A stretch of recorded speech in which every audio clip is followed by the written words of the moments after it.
अगर 4 दिन तक ईगल आसमान में ना उड़े तो इसका मतलब यह नहीं है कि आसमान कबूतरों का हो गया।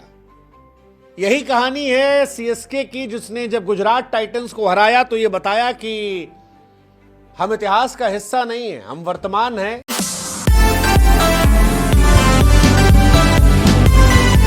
अगर 4 दिन तक ईगल आसमान में ना उड़े तो इसका मतलब यह नहीं है कि आसमान कबूतरों का हो गया। यही कहानी है सीएसके की, जिसने जब गुजरात टाइटंस को हराया तो यह बताया कि हम इतिहास का हिस्सा नहीं है, हम वर्तमान हैं और जो रिप्लेसमेंट हमने किया है वो भविष्य बन सकता है। हालांकि यह सवाल उठेगा कि क्या बड़ी देर कर दी मेहरबान आते आते, लेकिन चलो ठीक है, आए तो उम्मीद लेकर आए और जाते जाते भी उम्मीद दे गए। सीएसके ने आखिरी मैच में गुजरात टाइटंस को 83 रनों से हराया और यह बहुत बहुत बहुत बड़ी जीत है, क्योंकि 83 रन मायने रखते हैं। गुजरात टाइटंस आज तक इतिहास में खाली 2 बार ऐसा हुआ है कि इतनी बुरी तरह से हारी है, 50+ से हारी, और उसमें दोनों बार वो सीएसके के सामने हारे। कैप्टन धोनी रिटायरमेंट को लेकर भी कह दिया कि भाई साहब कोई रिटायर नहीं हो रहा, मैं अभी रांची जाऊंगा, घूमूंगा, गाड़ी चलाऊंगा, मौज करूंगा, फिर सोचूंगा। पर सोचने वाली बात जो है वो दूसरी है, क्योंकि आखिरी के 4 दिनों में आईपीएल की स्क्रिप्ट जबरदस्त बदल गई है। मतलब वक्त, जज्बात, हालात सब पलट गए। 4 टीमें जो क्वालिफाई नहीं कर पाई, उन्होंने 3 ऐसी टीमों को हरा दिया जो टेबल टॉपर थी। लखनऊ ने गुजरात को हरा दिया, सनराइजर्स ने आरसीबी को हरा दिया, पंजाब को दिल्ली ने हरा दिया, और अब सीएसके ने गुजरात को हरा दिया है। अब बड़ा आसान हो गया, मतलब वो जो प्लेऑफ बड़ा टफ सा दिख रहा था कि टॉप 2 कौन होगा, बड़ा आसान सा दिख रहा था, अब टफ हो गया, क्योंकि अब कहानी है कि अगला मैच कौन जीतेगा। क्या अगला मैच पंजाब और एमआई में एमआई जीतेगी, पंजाब जीतेगी? ये सवाल बड़ा इंपॉर्टेंट भी है, सवाल टफ भी है, और इस मैच में जो कोई जीतेगा वो सीधे टॉप 2 में चला जाएगा। है ना कमाल की बात? तो इस कमाल के बीच में अपना भी जुगाड़ कर लो, इनाम ले लो। जाओ प्रोबो ऐप पर इसी सवाल का जवाब दे दो और ढेरों इनाम जो है आपका इंतजार करेंगे। इनाम तब मिलेंगे जब बुद्धि का इस्तेमाल करोगे। प्रोबो ऐप है जहां 4 करोड़ से अधिक यूजर इंस्टेंट विड्रॉल और बुद्धि का इस्तेमाल करके बताओ वही बुद्धि जो सीएसके ने लगाई आयुष म्हात्रे को, ब्रेविस को और उर्विल पटेल को लाकर। और देखिए लॉन्डो ने क्या किया।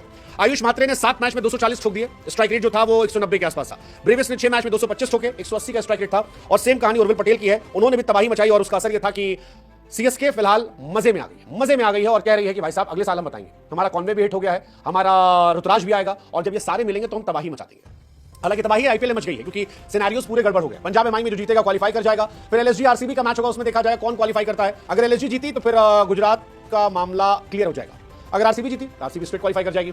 लेकिन गुजरात को आज दिल टूटा होगा, क्योंकि सिर्फ 2 बार, जैसा मैंने कहा, गुजरात टाइटंस आज तक हिस्ट्री में खाली 2 बार ऐसा हुआ है कि वो इतनी बुरी तरह से हारे। लास्ट टाइम 63 रन से हारे थे, अगेन इट वाज सीएसके, और आज फिर वो 82 रनों से हारे हैं, और ये भी सीएसके, और ये उनको परेशान कर रहा है। हराने वाले ब्रेविस साहब थे 23 गेंद 57 रन, कॉन्वे 35 गेंद 52 रन, उर्विल पटेल 19 गेंद 37 रन, आयुष म्हात्रे 17 गेंद 34 रन। और ये स्ट्राइक रेट बता रहे हैं कि ये लड़के जो हैं ये कड़क लड़के हैं, और अगर इतने कड़क लड़के आपके पास हैं तो फिर आप मैच का रुख पलट सकते हैं, आगे इतिहास बना सकते हैं, और ये इतिहास सीएसके बना सकती है। सीएसके फिलहाल एक स्ट्रॉन्ग टीम लग रही है। Batting performance was top notch, और ये तब था जब यहां पर गेंदबाजी भी 1-2 गेंदबाजों ने अच्छी की थी। अगर आप देखो, जीटी से प्रसिद्ध कृष्णा बहुत इकोनॉमिकल थे, 4 ओवर में 22 रन देकर 2 विकेट। आई मीन उसके बाद 16 ओवर जो बचे उसमें 208 रन ठोक दिए गए, दैट डिफाइंस कितनी पिटाई की गई।